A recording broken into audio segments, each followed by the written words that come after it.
He had faced gunfire without flinching. He had chased danger into dark alleys and burning warehouses. But nothing could prepare Officer Daniel Mercer for the moment his partner wrapped trembling paws around his neck as if he knew it was goodbye. The sterile room at the veterinary clinic felt colder than any crime scene Daniel had ever stepped into, and the weight in his arms was heavier than any burden he had ever carried. If you believe in kindness, loyalty, and second chances, take a moment right now to like this video, share it with someone who loves animals, and subscribe to the channel. Stories like this remind us why compassion still matters in this world. Rex wasn't just a police dog. He was Daniel's shadow, his shield, and sometimes the only reason he made it home in one piece. A 7-year-old German Shepherd with intelligent brown eyes and a coat marked by years of service, Rex had been at Daniel's side for nearly every shift since the day they graduated from K-9 training together. Daniel still remembered the first time Rex successfully tracked a missing child through a dense stretch of forest. The dog had moved with certainty, nose low to the ground, tail steady, leading rescuers to a frightened little girl curled beneath a fallen tree. From that day on, Daniel knew he wasn't working with just a trained animal, he was working with a partner who understood purpose. But over the past few months, things had changed. Rex had grown slower. His once explosive leaps over obstacles became cautious steps. He began refusing food some mornings, and his breathing grew labored after routine drills. Daniel blamed himself for not noticing sooner.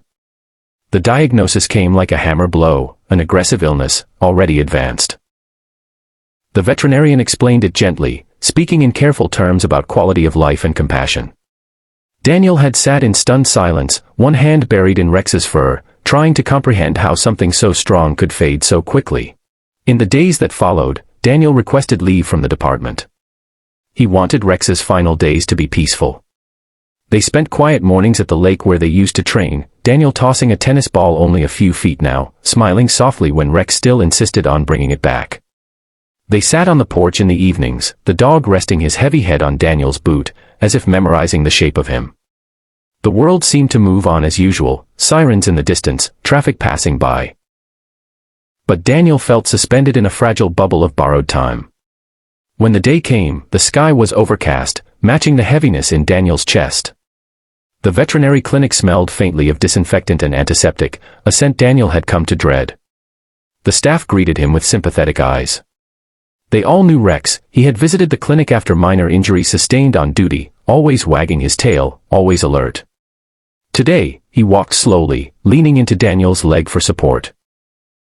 In the examination room, Daniel sat on the floor rather than the chair. He cradled Rex's large body in his arms, pressing his forehead against the dog's temple. Rex's breathing was uneven, but his eyes were steady, locked onto Daniel's face as though trying to communicate something too complex for words. When the veterinarian prepared the injection, Daniel felt his composure finally crack. His shoulders shook. His vision blurred. And then Rex did something no one in that room would ever forget.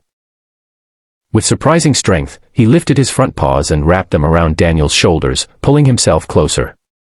It wasn't random movement. It was deliberate. Intentional.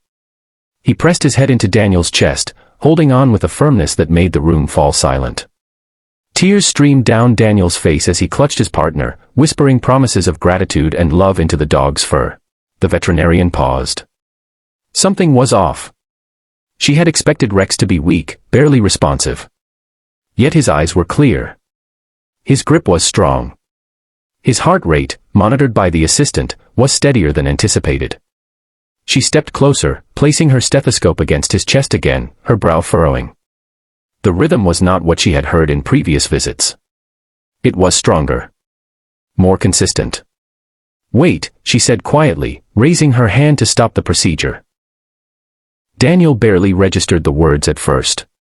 He was lost in the moment, convinced it was the final embrace. But as the seconds stretched, he realized no injection had been given. The vet's expression had shifted from sorrow to concentration. She asked for another scan, immediately. Confusion mixed with fragile hope as Daniel gently laid Rex on the soft blanket. The staff moved quickly, wheeling in equipment. Minutes felt like hours. Daniel paced the small room, his hands trembling, afraid to believe in anything other than the inevitable.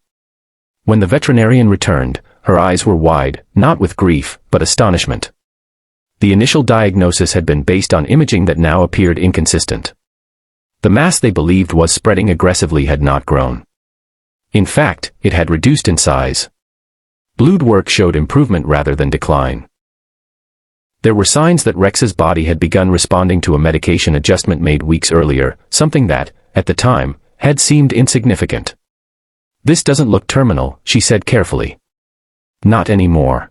Daniel felt as if the floor shifted beneath him. Hope surged through him so violently it was almost painful. He dropped to his knees beside Rex, cupping the dog's face in his hands. Rex responded with a slow wag of his tail, eyes bright, as if he understood the weight of what had just happened. The next few weeks were filled with cautious optimism. The department rallied behind them, covering veterinary costs and sending messages of support. Rex began a revised treatment plan. It wasn't an instant miracle, there were still difficult days, still fatigue, but the steady decline had stopped. Daniel returned to light duty while Rex focused on recovery, and each small improvement felt monumental. They took shorter walks now, moving at Rex's pace. Daniel learned to appreciate the quiet victories, a full meal eaten, a playful bark at a passing squirrel, a steady climb up the porch steps without assistance. The bond between them deepened in a way Daniel hadn't thought possible. Facing loss had stripped everything down to its core, revealing just how intertwined their lives had become. Word of Rex's unexpected turnaround spread through the community. Children who had once seen him at school demonstrations sent hand-drawn cards. Fellow officers visited with treats and gentle pats. People who had never met Rex found themselves moved by the story of a dog who had, in a final embrace, unknowingly given himself a second chance. Daniel often replayed that moment in the clinic, the strength in Rex's paws, the clarity in his eyes. It was as if the dog had refused to let go, as if loyalty itself had demanded more time. Months later, on a crisp morning, Daniel stood at the edge of the training field, watching Rex trot across the grass. He wasn't as fast as before. He would likely never return to full active duty. But he was alive. Present. Fighting. Daniel realized something profound. Sometimes we mistake hardship for finality. Sometimes, just when we think the story is over, something unexpected interrupts the ending. If this story has touched your heart in any way, please take a moment to like the video and share it with someone who needs a reminder that hope can appear at the last second. And before we reach the end, I want to ask you something special. Please comment the word hope below if you believe that miracles, big or small, are still possible. Rex eventually retired officially from service, honored at a small ceremony attended by officers, neighbors, and the veterinary team who had once prepared to say goodbye. A medal was placed gently around his neck, glinting in the morning light. Daniel knelt beside him, not as an officer this time, but as a grateful friend. The hug that nearly became their last had transformed into something else entirely. It became a reminder that love is powerful, that loyalty runs deeper than fear, and that sometimes, when everything seems lost, all it takes is one pause, one careful second look, to change the course of a life. And every night, when Rex rests his head against Daniel's chest, breathing steady and calm, Daniel silently thanks the moment that stopped everything, and gave them both another chance.